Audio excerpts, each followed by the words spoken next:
आज हम व्यवस्था विवरण की पुस्तक के अध्याय 12 का अध्ययन करेंगे। जो देश तुम्हारे पूर्वजों के परमेश्वर यहोवा ने तुम्हें अधिकार में लेने को दिया है, उसमें जब तक तुम भूमि पर जीवित रहो तब तक इन विधियों और नियमों के मानने में चौकसी करना।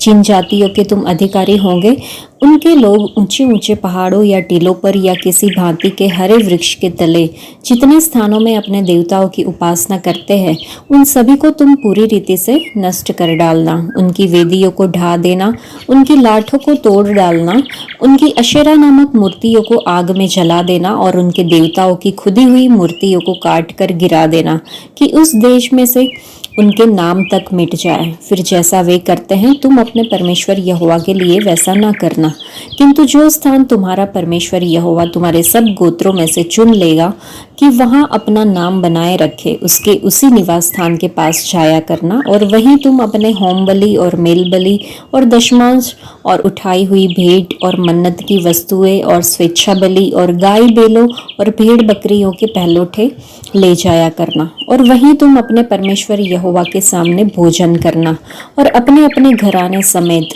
उन सब कामों पर जिनमें तुमने हाथ लगाया हो और जिन पर तुम्हारे परमेश्वर यहोवा की आशीष मिली हो, आनंद करना। जैसे हम आजकल यहाँ जो काम जिसको भाता है वही करते हैं, वैसा तुम न करना।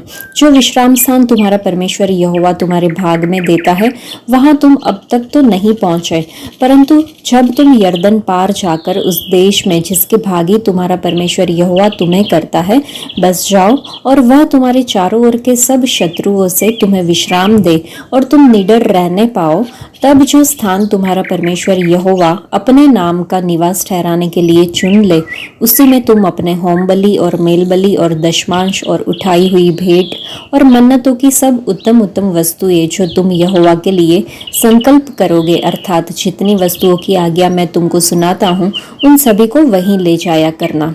और वहां तुम अपने अपने बेटे बेटियों और दास दासियों सहित अपने परमेश्वर यहोवा के सामने आनंद करना।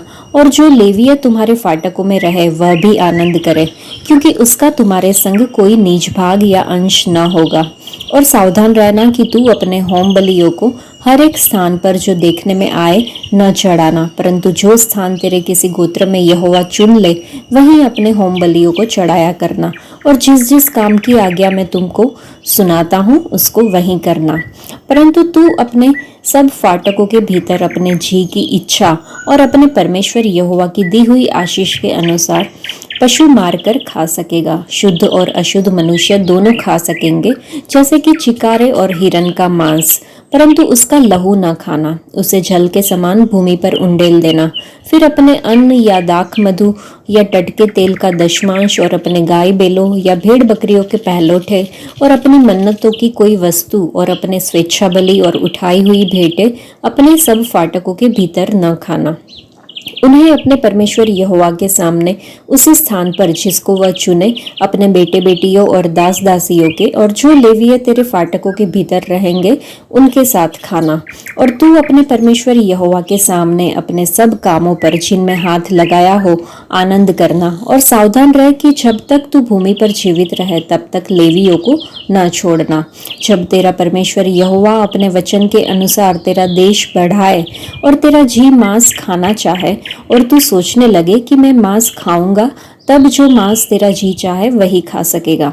जो स्थान तेरा परमेश्वर यहोवा अपना नाम बनाए रखने के लिए चुन ले, वह यदि तुझसे बहुत दूर हो, तो जो गाय बैल भेड़ बकरी यहोवा ने तुझे दी हो, उनमें से जो कुछ तेरा जी चाहे उसे मेरी आज्ञा के अनुसार मार कर अपने फाटकों के भीतर खा सकेगा।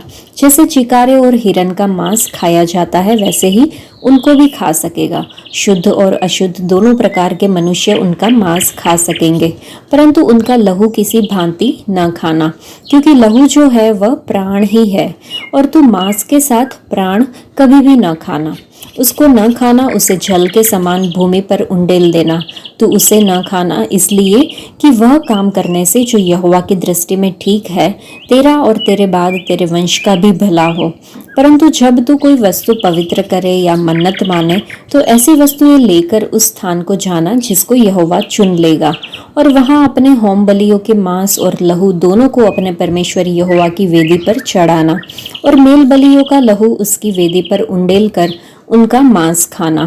इन बातों को जिनकी आज्ञा मैं तुझे सुनाता हूँ, चित्त लगाकर सुन, कि जब तू वह काम करे जो तेरे परमेश्वर यहोवा की दृष्टि में भला और ठीक है, तब तेरा और तेरे बाद तेरे वंश का भी सदा भला होता रहे। जब तेरा परमेश्वर यहोवा उन जातियों को जिनका अधिकारी होने को तू जा रहा है, तेरे आगे से नष्ट करे और तू उनका अधिकारी होकर उनके देश में बस जाए, तब सावधान रहना, कहीं ऐसा ना हो कि उनका सत्यानाश होने के बाद तू भी उनके समान फंस जाए। अर्थात यह कहकर उनके देवताओं के संबंध में यह पूछताछ न करना कि उन जातियों के लोग अपने देवताओं की उपासना किस रीति करते थे, मैं भी वैसा ही करूँगा। तू अपने परमेश्वर यहोवा से ऐसा व्यवहार न करना, क्योंकि जितने प्रकार के कामों से यहोवा घृणा करता है और भेदभाव रखता है, उन सभी को उन्होंने अपने देवताओं के लिए किया है। यहाँ तक कि अपने बेटे बेटियों को भी वे अपने देवताओं के लिए अग्नि में डालकर जला देते हैं। जितनी बातों की मैं तुमको आज्ञा देता हूँ, उनको चौकस होकर माना करना, और न तो कुछ उनमें बढ़ाना और न उनमें से कुछ घटाना। इस अध्याय को पढ़ने के बाद हमें समझ में आता है कि इस्राएल के लोगों को परमेश्वर के द्वारा चुने गए एक विशिष्ट स्थान पर परमेश्वर की आराधना करनी थी। विश्वासियों को एक सामान्य स्थान की आवश्यकता होती है जहां वे अन्य विश्वासियों के साथ मिलकर परमेश्वर की आराधना कर सके और विश्वास के साथ परमेश्वर को पुकार सके।